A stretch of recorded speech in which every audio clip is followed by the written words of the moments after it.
2 Kings 11. Athaliah and Joash. When Athaliah the mother of Ahaziah saw that her son was dead, she proceeded to destroy the whole royal family. But Jehosheba, the daughter of King Jehoram and sister of Ahaziah, took Joash son of Ahaziah and stole him away from among the royal princes, who were about to be murdered.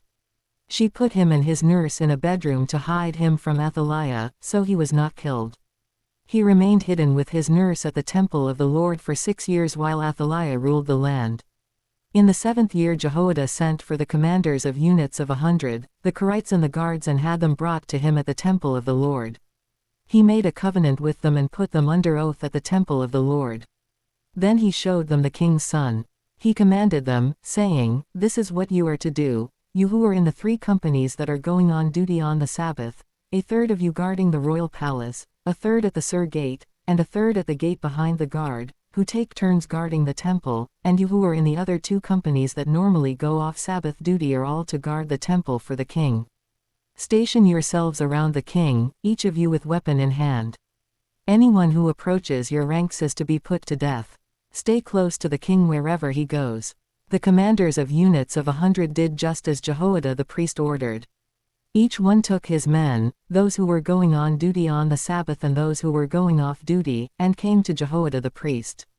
Then he gave the commanders the spears and shields that had belonged to King David and that were in the temple of the Lord. The guards, each with weapon in hand, stationed themselves around the king, near the altar and the temple, from the south side to the north side of the temple. Jehoiada brought out the king's son and put the crown on him. He presented him with a copy of the covenant and proclaimed him king. They anointed him, and the people clapped their hands and shouted, "Long live the king!" When Athaliah heard the noise made by the guards and the people, she went to the people at the temple of the Lord. She looked, and there was the king, standing by the pillar, as the custom was. The officers and the trumpeters were beside the king, and all the people of the land were rejoicing and blowing trumpets. Then Athaliah tore her robes and called out, "Treason! Treason!" Jehoiada the priest ordered the commanders of units of 100, who were in charge of the troops, "Bring her out between the ranks and put to the sword anyone who follows her." For the priest had said, "She must not be put to death in the temple of the Lord." So they seized her as she reached the place where the horses enter the palace grounds, and there she was put to death. Jehoiada then made a covenant between the Lord and the king and people that they would be the Lord's people. He also made a covenant between the king and the people. All the people of the land went to the temple of Baal and tore it down. They smashed the altars and idols to pieces and killed Mattan the priest of Baal in front of the altars.